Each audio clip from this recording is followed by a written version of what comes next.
Right, hello and welcome to the first video dev blog of Lifeship. So if you're here, it means that you've, clicked on targeted advertising or someone told you about Lifeship and you're very interested in it. So I'm Chris, I'm the creator and lead designer of Lifeship, and I'm going to tell you a little bit about the game and maybe show you some components and stuff that we've already got made and tell you about where we're headed right now. So first off, I'll tell you the game is a story focused, so lots of narrative, skirmish game where you have a deck of cards that you build, and then you take those on missions where you get loot and you get rewarded for completing objectives and making choices in those narratives.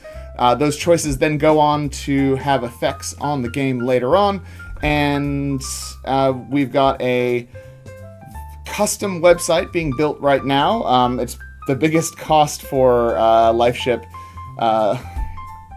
by far at the moment. But basically the website is going to track the choices that you make, and it will allow us to deliver a bespoke experience for each playgroup, for each different path that you take. Each sort of thing that you do will have ongoing consequences in the game. And that goes right from when you make those decisions, there will be different outcomes in that mission, all the way to how people react to you, how people behave, and how people... how the universe sort of expands and contracts and breathes with you as you make your choices through Lifeship. So I'm very excited about that because that is a big thing for me. I love games with stakes. I love making choices in games where those choices have meaning, and I'm trying to bring that to a board gaming space. And I think we've got it. I think Lifeship is the sort of game where you can feel like you actually do have some say over what is going on. I mean, the universe is big, in Lifeship, Earth gets invaded, and not even by intelligent beings, by sort of animals that kick us off our own planet. We don't win the war. We lose the war, in fact. And so we evacuate, and you're on this Lifeship. You're one of the ships that's being evacuated quite late in the play, and the ship is not up to snuff.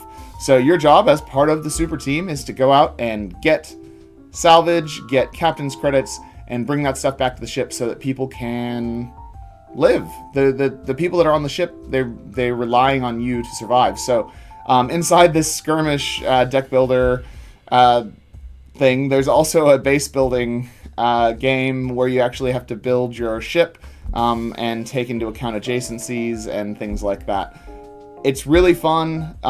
It probably sounds really complex, but I can tell you, we just came back from WellyCon, and we had people from the age of 11 all the way through the age of 65 playing the game, and it was amazing. They loved it. No one had a problem with it. They had a great time. The biggest piece of feedback we got was a idea that we probably should have come up with ourselves, which was a way of tracking how the enemies have acted already. And we had just been sort of remembering, but they were like, why don't you just put a token over their initiative? And I'm like, okay, that makes way more sense. So I'm going to show you some components now, and at the start of the video you might have seen the little rain of coins.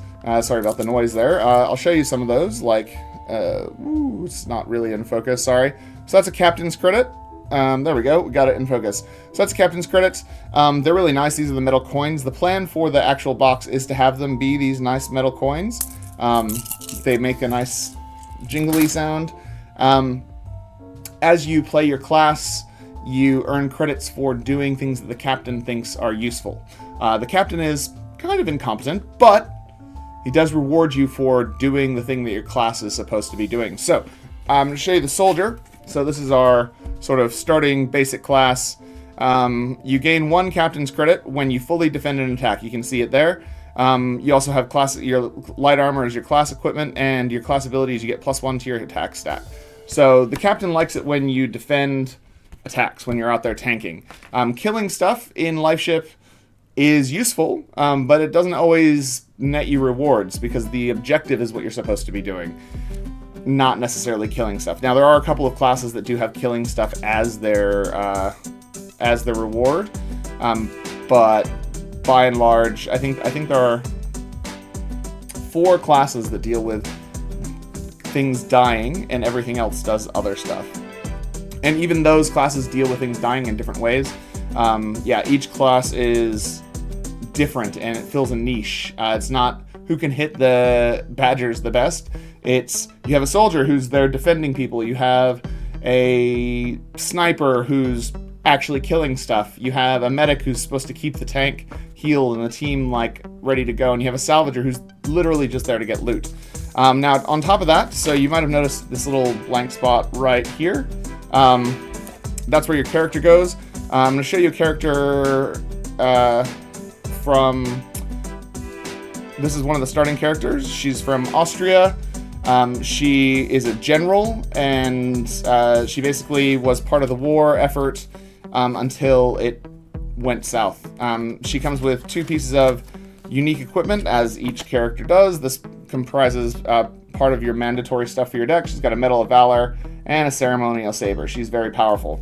A very, very powerful 62-year-old woman from Graz, Austria.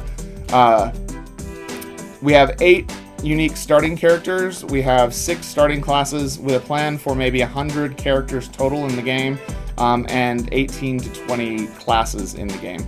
It's going to be amazing. I've done a little bit of a video, which I'll sort of talk over now. We've got a mission here, which is called Save the Paint, and the goal of this mission is that a group of stowaways have stolen the paint from and put it into an airlock as ransom for getting food and supplies.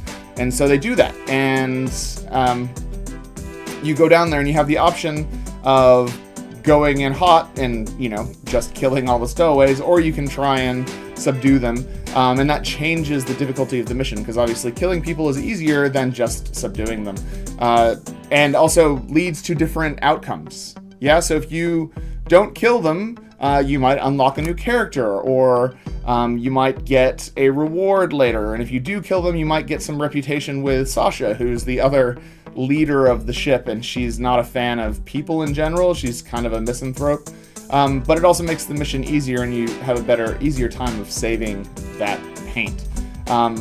So that's all I'm going to talk about today. We're at 7 minutes, so thanks for joining me for this first video dev blog, I don't know. And stick around, because we're going to do some live plays on here of the dev team playing, and we're going to do some other, talk throughs. Also, follow us on all the socials. At Ikarangi Labs is our socials on YouTube, X, Facebook, Instagram, everywhere. That's us everywhere.